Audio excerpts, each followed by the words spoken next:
آج کی اس ویڈیو میں حضرت علی کے داستان کے بارے میں جانیں گے، تو بنے رہیے ویڈیو کے اینڈ تک۔ دوستو، مولا علی کی پیدائش اس دنیا کے سب سے مقدس جگہ یعنی کہ خانہ کعبہ میں ہوئی تھی۔ مولا علی باقی بچوں کی طرح نہ ہی رو رہے تھے اور نہ ہی اپنی آنکھیں کھول رہے تھے، لیکن جب اللہ کے رسول نے آپ کو اپنی گود میں لیا تو آپ نے اپنی آنکھیں کھولی اور آپ نے سب سے پہلے رسول اللہ کا چہرہ دیکھا۔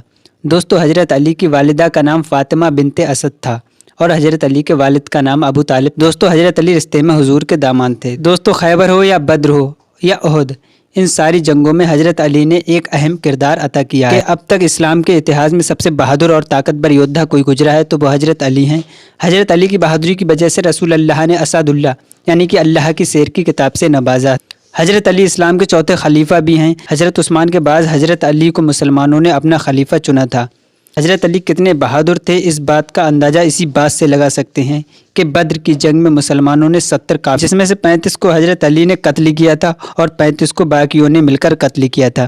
جب مسلمان مدینے میں تھے تو اس بات کا ڈر تھا کہ کہیں دشمن حملہ نہ کرے، تو حضرت سلمان فارسی رضی اللہ تعالی عنہ نے سجھاؤ دیا تھا کہ ہمیں مدینے کے بڑے گڈھے کھودنے چاہیے۔ تو سب مسلمان مل کر گڈھے کھودنے لگے۔ جب دشمنوں کا تو وہ مسلمانوں پر حملہ کرنے کی کوشش کر رہے تھے، پھر وہ ناکامیاب رہے، لیکن ان کا سردار کہنے لگا کہ یہ تو میری بے عزتی ہے۔ جیسے تیسے وہ خندق پار کر کے مسلمانوں کی طرف آ گیا اور کہنے لگا، کہاں ہیں وہ جو خود کو مسلمان کہتے ہیں؟ اگر ہمت ہے تو امر کا سامنا کرو۔ رسول اللہ صلی اللہ علیہ وسلم نے فرمایا، کون ہے جو تم میں سے اس مشرک کو شانت کرے گا؟ کوئی نہیں کھڑا ہوا۔ حضرت علی کو دیکھ کر امر کہنے لگا کہ میں تمہیں مارنا نہیں چاہتا، کیونکہ حضرت علی کی عمر اس وقت بہت کم تھی۔ امر کا مقابلہ کوئی نہیں کرنا چاہتا تھا کیونکہ وہ ایک جانا مانا پہلوان تھا، نہ جانے وہ کتنوں سے اکیلے لڑتا تھا۔ اس نے حضرت علی پر وار کیا اور حضرت علی کی ڈھال ٹوٹ گئی اور حضرت علی کا کاندھا گھائل ہو گیا۔ اب حیدر کرار بنا یعنی کہ پلٹ پلٹ کر وار کرنے والا شیر۔ جب حضرت علی نے حملہ کرا تو عمر کی ڈھال کو توڑا، عمر کے کاندھے کو چیرا اور اس کے جسم کو دو حصوں سے جدا کر دیا، اور اس طرح مسلمانوں نے خندق کی بھی جنگ کو فتح کیا۔ دوستو، خیبر ایک اہم علاقہ تھا جہاں پر مسلمانوں پر ظلم ہو رہے تھے، اس لیے رسول اللہ صلی اللہ علیہ وسلم نے حضرت علی کو خیبر کو فتح کرنے کے لیے بھیجا۔ پہلے تو مسلمانوں نے خیبر پر حملہ کیا لیکن وہ ناکامیاب۔ تب رسول اللہ نے فرمایا کہ اب جھنڈا اسی کو دیا جائے گا جو خیبر کو فتح کرے گا۔ لوگ سوچ میں تھے کہ اب وہ کون خوش نصیب ہوگا جسے جھنڈا ملے گا۔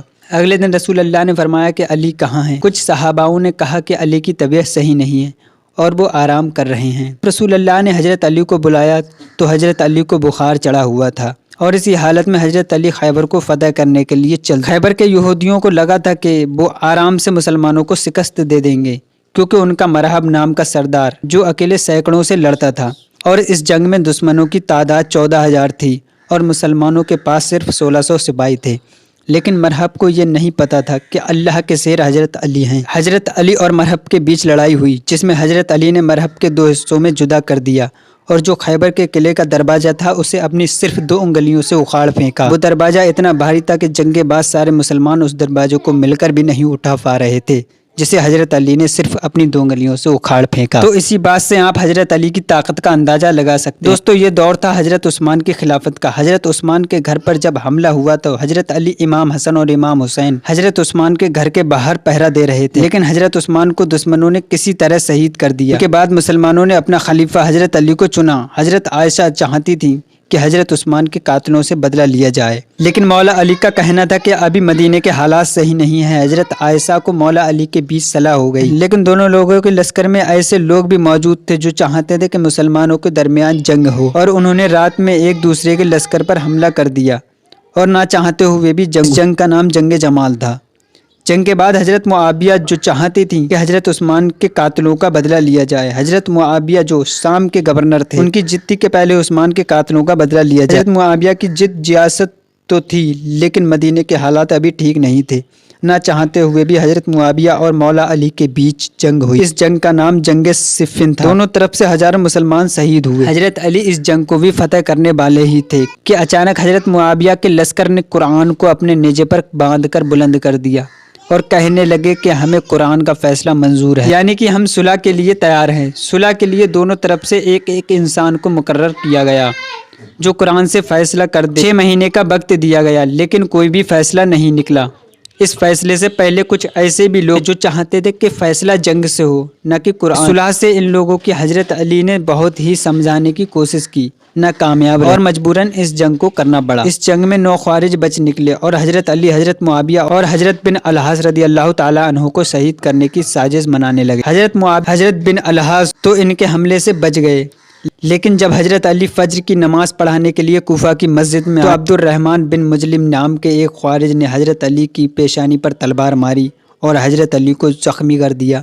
یہ تلوار کئی دنوں سے زہر میں ڈوبی ہوئی تھی اور کچھ وقت کے بعد حضرت علی کو شہادت نصیب ہوئی۔